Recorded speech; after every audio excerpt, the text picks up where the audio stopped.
Baik, Assalamualaikum warahmatullahi wabarakatuh. Di sini saya Muhammad Renal Lakso. Saya akan mempresentasikan materi terkait pengaruh media sosial terhadap keputusan pembelian konsumen. Nah, media sosial kini bukan hanya sebagai hiburan saja, tetapi juga sumber informasi, produk, dan strategi bisnis.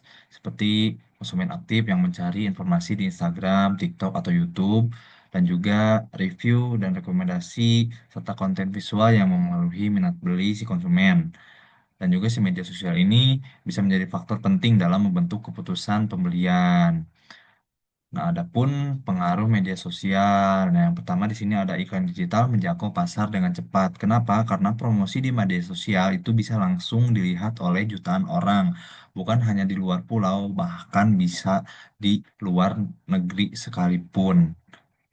Terus yang kedua ada influencer meningkatkan kepercayaan konsumen. Nah, influencer ini bisa meningkatkan kepercayaan konsumen karena bisa lebih dipercaya oleh apa konsumen yang mengikuti influencer-influencer tersebut karena mereka itu sudah terkenal lah istilahnya atau misalkan udah apa ya sudah dipercaya oleh banyak orang dan influencer ini juga bisa sebagai model atau sumber inspirasi dari si produk tersebut.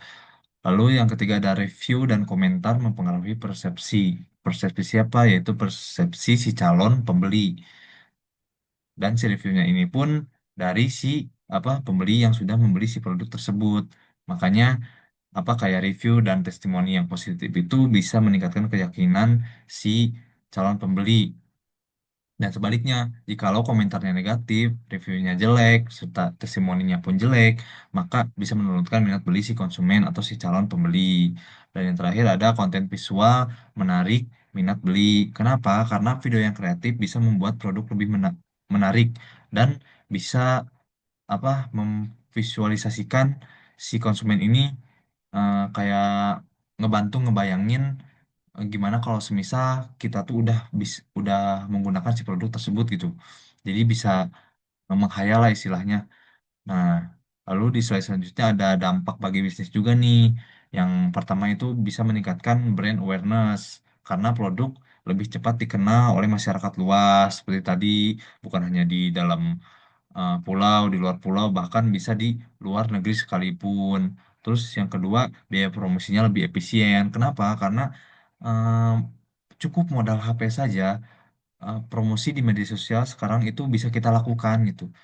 Tidak harus kayak di TV gitu yang harus nyewa kamera, nyewa influencer segala macam artis itu kan bisa membutuhkan biaya yang cukup mahal ya. Terus yang selanjutnya ada memahami perilaku konsumen melalui data interaksi seperti like, share, dan komen itu bisa menganalisis untuk kayak kita mengetahui nih kayak kemauan si konsumen itu apa atau tren-tren yang lagi sekarang-sekarang viral itu apa gitu melalui si data interaksi kayak like-nya berapa, share-nya berapa, lalu komennya itu isinya apa aja, positif kah, negatif kah, atau misalkan ada saran kah dari apa si calon pembeli ini gitu. Nah, terus interaksi langsung dengan konsumen. Nah, bisnis pun bisa ngejawab pertanyaan kayak misalkan menerima feedback dan membangun hubungan.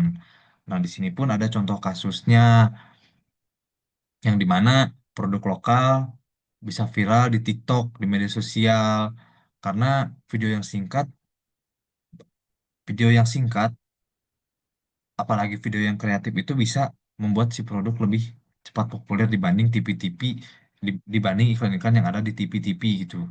Terus yang kedua ada strategi influencer marketing. Nah, seperti yang saya bilang tadi, kalau misalkan influencer itu sangat mempengaruhi kepercayaan si apa calon pembeli terhadap penjualan. Dan juga ada review atau testimoni yang seperti saya bilang tadi, itu bisa membantu kepercayaan dalam mengambil keputusan si calon konsumen tersebut itu.